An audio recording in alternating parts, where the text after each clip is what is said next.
Hey everyone, before we dive into this story, please consider subscribing to my channel for more gripping tales like this one.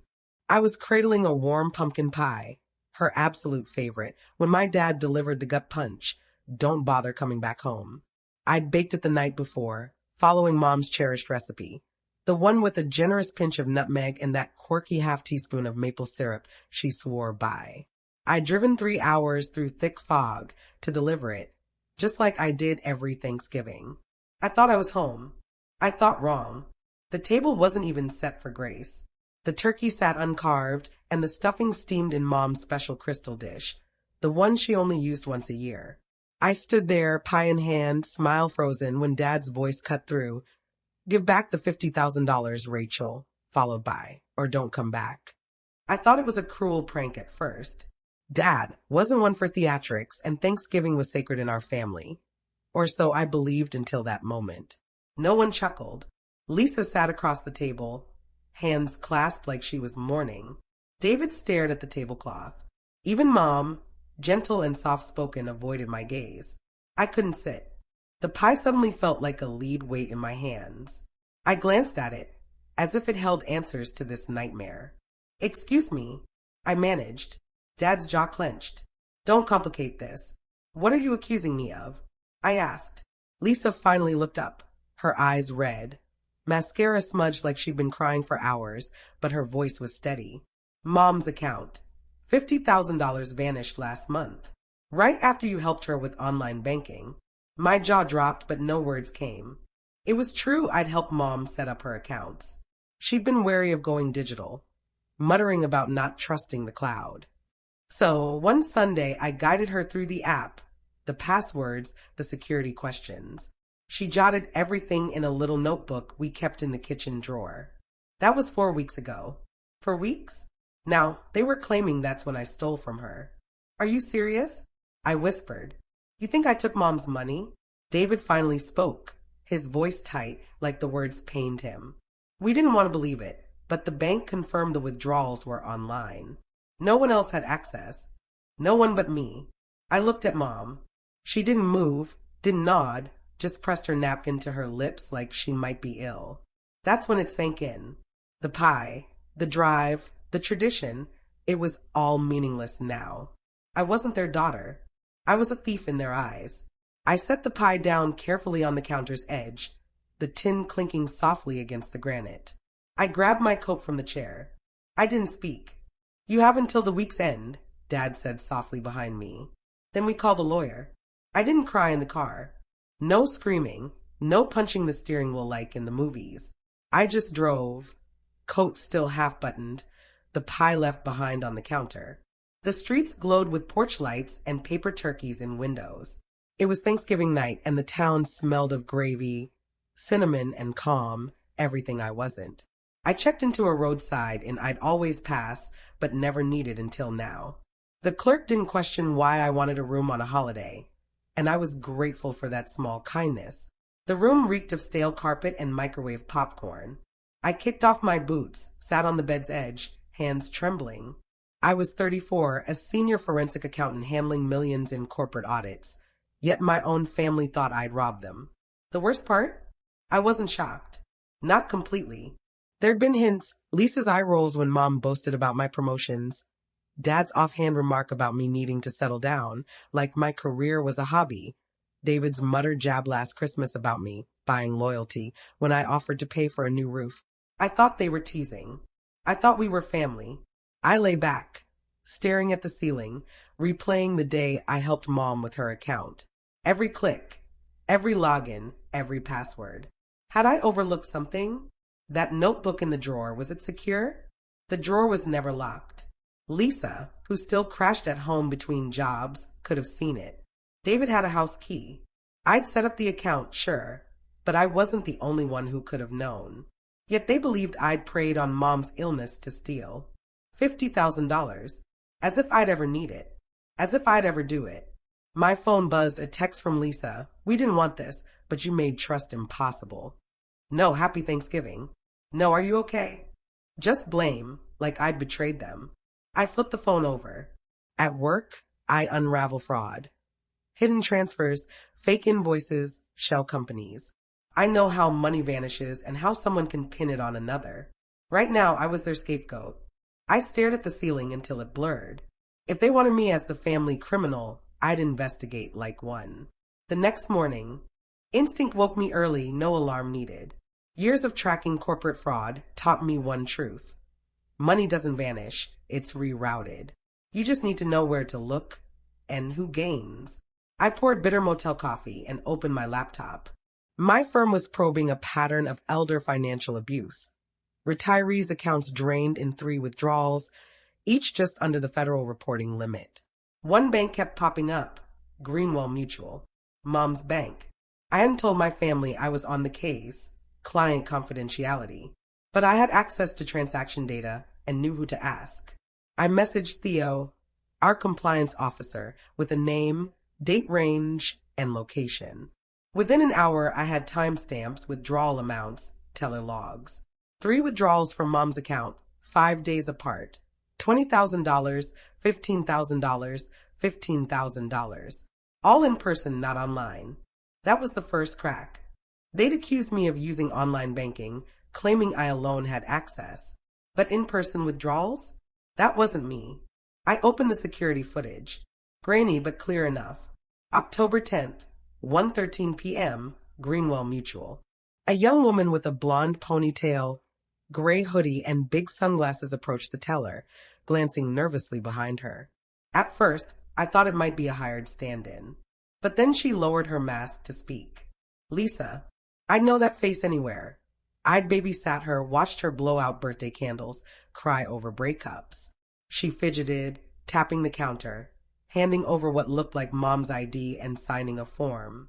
Her handwriting was the same as in high school. I leaned back, the motel's flickering light overhead. They hadn't just taken the money. They planned it, timed it after I set up Mom's online banking, using it as a smokescreen to frame me. The second video, October 15th, same branch, showed David. No disguise, all confidence, joking with the teller as he signed off. The third video, Lisa again, same hoodie, different sunglasses. Their audacity made my skin crawl. But how had they gotten Mom's ID and account details? Then it clicked. 2 weeks before the app setup, Mom had hospital tests, routine scans. Lisa stayed overnight, and Mom's purse, with her checkbook, statements, and license, was there. That's where it began. But there was more. The account's first login after I left wasn't from Mom's phone. It was from a tablet on the home Wi-Fi. The same IP Lisa used for Netflix. The one-time password went to an alternate email I hadn't set up, tied to David's phone number. They weren't just careless, they were cocky, thinking no one would suspect if the perfect daughter was the obvious culprit. I shut the laptop.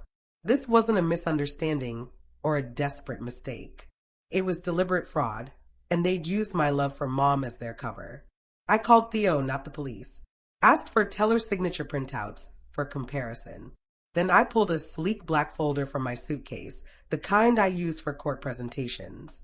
If they wanted a family villain, I'd show them one who kept evidence. I didn't warn them I was coming. Monday afternoon, I drove back, the sun casting that golden glow between Halloween and Christmas, the kind that once made home feel warm. Not anymore. The driveway held David's SUV, Lisa's compact, Mom's sedan, no guests, just family. I parked at the curb, engine ticking, hands resting on the folder in my lap, filled with timestamps, receipts, their lies. I walked up the porch steps and let myself in. The house smelled of chicken broth and rosemary. Kitchen lights glowed, voices murmured, silverware clinked, a laugh rang out. One that wasn't mine. They were all there. Lisa perched on the counter, coffee mug in hand, legs swinging like she was a kid again. David leaning against the fridge, arms crossed, face blank. Mom drying dishes with slow, familiar motions, Dad stirring something on the stove. They froze when I entered. Silence. I walked to the kitchen island, where we used to roll out cookie dough and set the folder down. You thought I stole from Mom, I said softly. Let me show you the truth. The air shifted, heavy like before a storm. I pulled out the first photo. Lisa, sunglasses on, signing at the teller's counter. October 10th, $20,000. Not online. Not me. No one moved.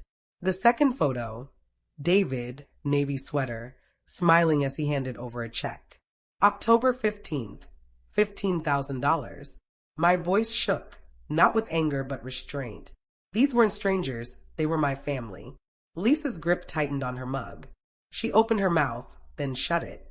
I laid out the teller's slips, same branch, same signatures. I matched them to your handwriting. Lisa, from the fridge note last week. A pause. Then Lisa spoke, her voice thin. You went through our stuff? I tilted my head, almost soft. You went through Mom's. Mom reached for the papers, hands unsteady, scanning them. Her voice was faint, almost begging. The bank said it was online. That's what they assumed, I said. But the withdrawals were in person. The online access came later from a tablet on your Wi-Fi, linked to an email tied to David's phone. Silence fell, thick as snow. Dad stopped stirring. Lisa looked away. David stared at the floor, searching for a different story. You let me believe my daughter stole from me, Mom whispered, not looking at anyone, maybe not even me. You told me not to come back, I said, quieter. And you never asked if I did it. That hurt most, not the accusation, not the lawyer threat, but their failure to question. Lisa met my eyes, her face twisted with bitterness, not guilt. You always get everything, job, praise, respect. I just wanted it even. I studied her. She looked older, or maybe I was seeing her clearly at last. You didn't even anything, I said. You destroyed it. David cleared his throat, voice flat. Mom will be fine. You earn more than all of us. It wasn't personal. I exhaled slowly, fighting the chill in my spine. It's always personal with family. Mom sat at the table, folder open, hands limp in her lap. Dad spoke, voice weary. Rachel, what now? I met his eyes, feeling not like the child for once. I'm not pressing charges. I sent the file to the family attorney. You decide what's next. He nodded, looking older than ever. I zipped the folder shut, hands moving on autopilot from years of investigations. This felt final. You said don't come back unless I return the money, I said. I didn't take it, but I brought the truth. I waited a beat, letting it sink in, then turned. Rachel, Mom's voice cracked. I paused at the doorway. Thanksgiving's over, I said. You made sure of that. I left without another word, leaving the folder, the pie, everything but my keys and the part of me that thought they'd choose me. I sat in my car outside, watching the kitchen window. No one followed. The light stayed on. No laughter from Lisa. No David at the door. No one running to apologize. That told me everything. Back in Boston, the city felt colder, quieter. I went back to work like nothing happened, but I wasn't the same. I stopped Sunday calls, ignored the family chat, let Mom's voicemail sit for 3 days. Rachel, we were wrong. I know now. I'm sorry. I don't expect forgiveness. The house feels empty. She hung up before a minute. 2 weeks later, a letter arrived, real paper, real envelope. Inside, a photo, me, Lisa, David, ages 6, 8, 10, on the porch in Halloween costumes. I was a scarecrow. Lisa had tinfoil wings. David was slathered in red paint. On the back, one line, we didn't know how much we'd miss you until you were gone. No signature. David and Lisa didn't reach out.